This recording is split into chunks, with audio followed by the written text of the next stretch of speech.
Olivia había ido a cuidar la casa de un amigo por un mes, cuando un sorpresivo suceso cambió su tranquila estancia en el lugar. Ese día se sentía muy aburrida, dado que el apartamento de su amigo estaba muy distante del centro de la ciudad, y para mitigar su tedio solía pararse a la ventana 2 o 3 veces al día, aunque estando en un sitio tan apartado y con tan pocos vecinos, no había mucho que ver. Sin embargo, ese día fue la excepción porque lo que presenció fue algo insólito.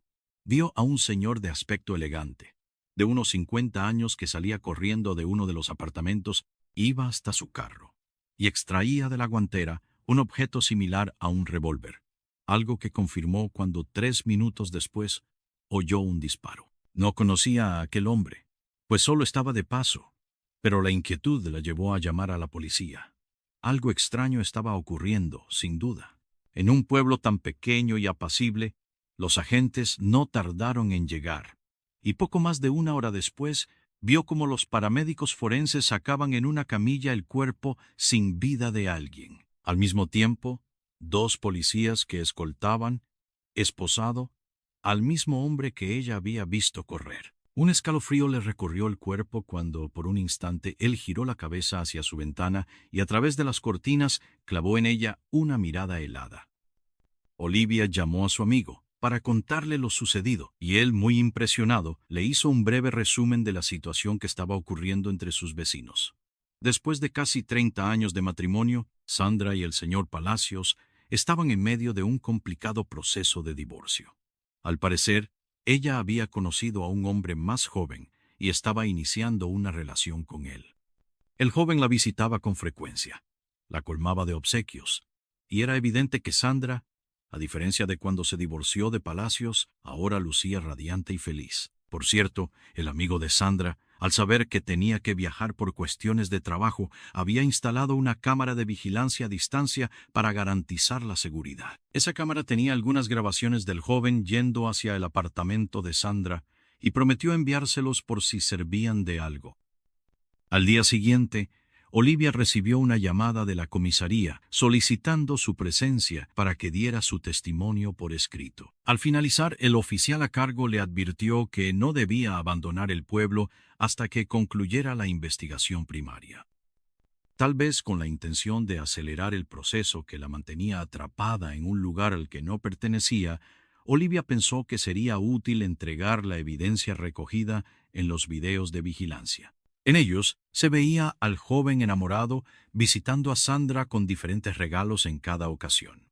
Aquello, creyó ella, podría ayudar a establecer un posible móvil. Era evidente que Sandra tenía un amante, o cuando menos un enamorado. De regreso en casa, Olivia no lograba deshacerse de una profunda ansiedad. Se sentía enjaulada y frustrada. Los periódicos y la prensa local no cesaban de hablar del caso, y cada vez que veía un nuevo titular, un nudo se apretaba en su estómago. Al fin y al cabo, fue ella quien había hecho la denuncia. 4 días después, Olivia necesitó ir a la ciudad a comprar artículos de aseo y algo de comer. Salió con la intención de hacerlo rápido, sin cruzarse con nadie, pero justo cuando llegó al estacionamiento y se disponía a subir a su auto, vio al hombre de los videos, que se acercaba con expresión alegre, entusiasta, como si esperara que ese día trajera buenas noticias. Llevaba un ramo de flores en la mano. Cuando llegó hasta ella, hizo una pregunta que heló la sangre de Olivia. Quería saber si había visto a Sandra salir, porque él había tocado el timbre varias veces y no había obtenido respuesta. Ella sintió cierta compasión. No sabía cómo decirle lo ocurrió, pero a duras penas le contó la verdad. El rostro del joven se descompuso de manera grotesca, al tiempo que dejaba caer las flores al piso con rabia. Rompió a llorar. Olivia sintió compasión. Todavía entre sollozos, él explicó que había estado fuera de Carmichael por 3 días, precisamente porque había ido a gestionar un nuevo lugar para rehacer su vida con Sandra. Él no había estado al tanto de las noticias porque nunca llegaron a la isla donde él había viajado. Mientras sollozaba, mostraba los boletos como prueba de que el vuelo había arribado 40 minutos antes. Con pasos tambaleantes, se dirigió a su auto asegurando que iría a la comisaría para averiguar bien qué había ocurrido y además para hacerse cargo del funeral de la mujer que consideraba su novia. Olivia lo vio marcharse, abatido y roto, sin poder hacer nada por él. Se fue maldiciendo a Palacios con palabras muy obscenas. Aunque este incidente le resultó sobrecogedor, Olivia siguió su plan de ir de compras, aunque se tomó un tiempo para cerciorarse de que no se encontraría con el joven en el trayecto de la carretera. Al llegar al supermercado se dio cuenta de que todos hablaban sobre el tema. Era un suceso casi inédito en aquella tranquila población. En cada pasillo escuchaba comentarios sobre el crimen y la confesión del señor Palacios, y se le antojaba que los demás la miraban como si la consideraran sospechosa o cómplice. No era cierto. Era solo la presión psicológica que comenzaba a agobiarla. Mientras estaba en la fila para pagar, oyó la voz de un locutor desde uno de los varios televisores que ambientaban la tienda. La noticia la devastó. Se informa a la población de Carmichael que el señor Palacios ha sido puesto en libertad por falta de pruebas. El estómago de Olivia se contrajo en un nudo que la ahogaba. Sintió un vértigo intenso y estuvo a nada de perder la conciencia. El hombre al que había denunciado, aquel que había sido arrestado por sospecha de asesinato, ahora caminaba libremente por el pueblo, seguramente gracias a uno de esos tecnicismos legales que presentan los abogados. El pánico la envolvió de golpe. No podía quedarse allí, no después de aquello. Olivia tuvo claro que lo único importante era salvar su propia vida. Ya no le preocupaba que la consideraran fugitiva si decidía irse sin autorización policial. Lo primordial era escapar antes de que fuera demasiado tarde.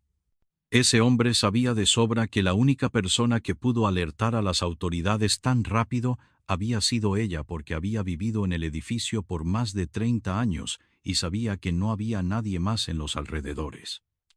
Pagó apresuradamente lo necesario, subió a su auto y condujo a toda velocidad de regreso a casa, sintiendo que cada segundo perdido aumentaba el riesgo de encontrarse cara a cara con el hombre que ahora estaba libre.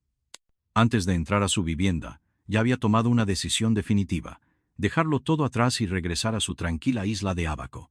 El instinto de supervivencia había hablado. Esperaría a que anocheciera para que su amigo estuviera dormido y no le hiciera preguntas. Algunas horas después su teléfono sonó. Era un mensaje de su amigo.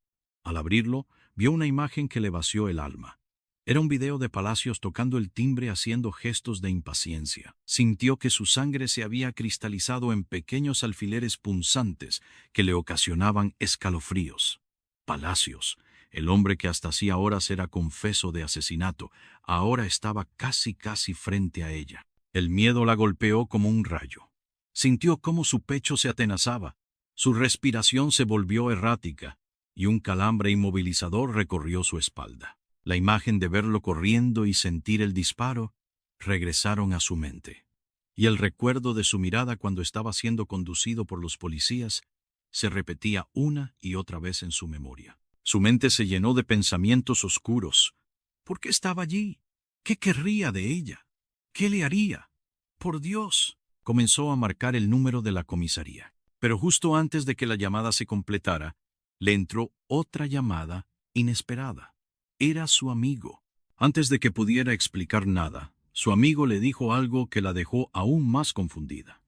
«Ábrele la puerta a Palacios. Él necesita hablar contigo». Me envió un mensaje. El impacto de aquellas palabras fue tan fuerte que Olivia quedó muda. ¿Cómo podía pedirle algo así? ¿Por qué su amigo, quien le había enviado pruebas para incriminar a Palacios, ahora actuaba como si no existiera ningún peligro? El timbre volvió a sonar. Olivia sintió que estaba perdiendo la razón. ¿Era una trampa? ¿Y si su amigo estaba involucrado? ¿Y si lo de cuidar la casa era solo una coartada? El teléfono temblaba en sus manos. El sudor frío empapaba su espalda. Con la mente nublada y un torbellino de pensamientos contradictorios, Olivia se quedó paralizada, sin saber si obedecer a su instinto de supervivencia o confiar en la desconcertante petición de su amigo. ¿Qué podría hacer si estaba acorralada entre un posible amigo traidor y un hombre vengativo? Lamentó no haberse ido en cuanto llegó de la tienda. Un segundo después, sonó el teléfono de la casa, era de la policía, para decirle que podía abrirle a Palacios si así lo deseaba. Al parecer, el hombre los había contactado. Desearlo como desearlo no lo deseaba, pero sintió un halo de alivio y se convenció de que, teniendo en cuenta que las autoridades estaban al tanto, lo mejor sería acabar con la espantosa incertidumbre que la estaba consumiendo. Abrió la puerta poco a poco. El señor Palacios entró, la saludó con nerviosismo y sin más se apresuró a decirle en tono conciliatorio: Buenas tardes, Olivia. Ante todo me disculpo por todos los malos ratos que te he hecho pasar y te entiendo, pero mi visita era ineludible. Primero, necesitaba darte las gracias personalmente por el valor que demostraste al llamar a la policía. Ese día te miré para fijar tu imagen por si la vida me daba la oportunidad de volverte a ver. Estoy aquí porque en 6 minutos la policía dará una conferencia de prensa explicando los pormenores del hecho y quiero pedirte que lo veamos juntos. Sé que no eres de aquí y no me gustaría que te fueras con la última imagen que tuviste de mí. Olivia encendió el televisor con cierto nerviosismo, quizás no por miedo ya, sino por la intensidad y la expectación de lo que estaría a punto de ver. El instructor a cargo comenzó. Pobladores de Carmichael. Hemos convocado a esta emisión especial televisiva para informarles que luego de 4 días de investigaciones exhaustivas, en el día de hoy fue arrestado el ciudadano Fermín Montero, de 35 años de edad, el que ha sido imputado con cargos por asesinato en primer grado, premeditación y alevosía contra la señora Sandra Palacios, cometido el pasado 20 de abril. Con el fin de no omitir detalles, será el propio criminal quien confiese ante todos. Hago esta confesión bajo un acuerdo con la Fiscalía. No quiero ocultar nada porque ya no tiene sentido. Todo empezó hace 5 años cuando la conocí en la notaría donde yo trabajo como mensajero. Era hermosa, amable. Tenía esa luz que pocas personas tienen. Desde entonces supe que haría lo que fuera por ella. Cuando me enteré que estaba en trámites de divorcio, porque fui quien le entregó la citación, sentí que el destino me estaba dando una oportunidad. Sin decirle la verdad de mis sentimientos, me le acerqué.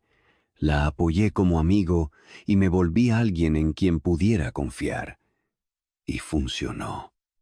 Pasamos mucho tiempo juntos, me dejaba entrar en su casa, me pedía ayuda con pequeños arreglos.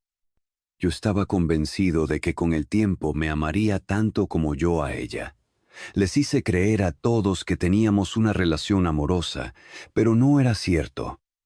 Pero hace 2 meses me tocó entregar un documento que lo cambió todo, la cancelación del divorcio. Ella había decidido volver con su esposo. Todo lo que había imaginado, todo por lo que había luchado, se desmoronó en un instante. ¿Cómo pudo hacerme esto?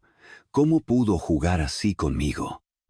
No lo soporté, y me resistí a volver a sufrir el infierno de verlos juntos como el que había vivido por 5 años.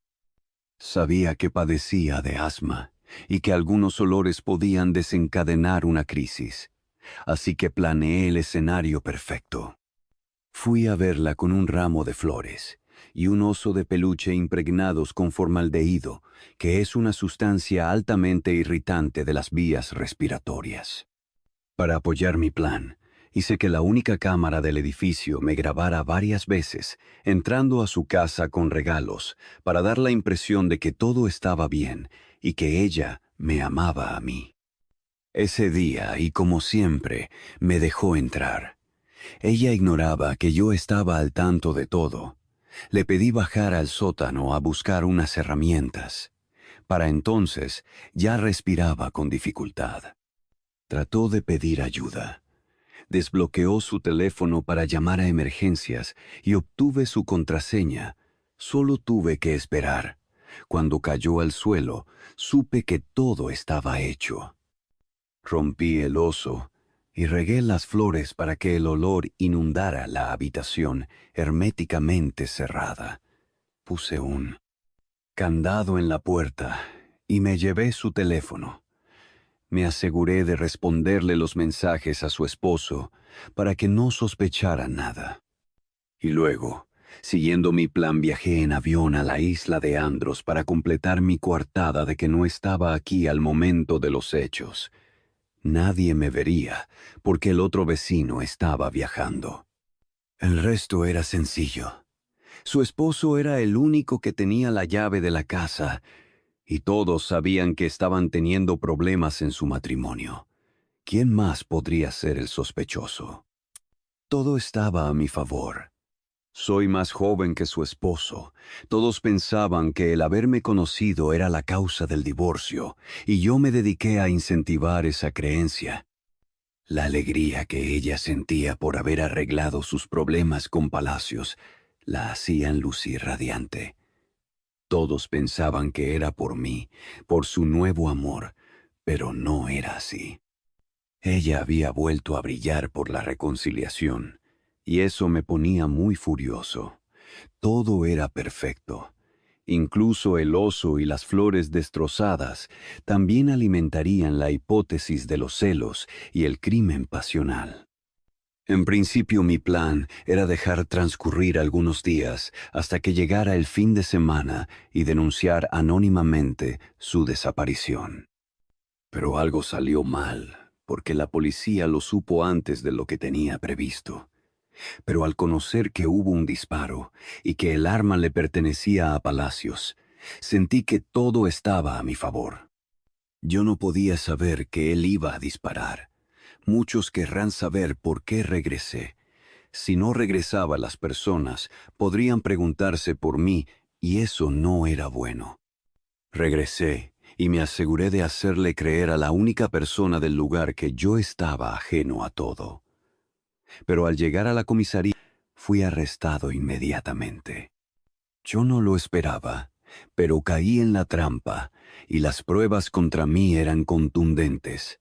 Preferí hacer un trato y admitir mi culpabilidad.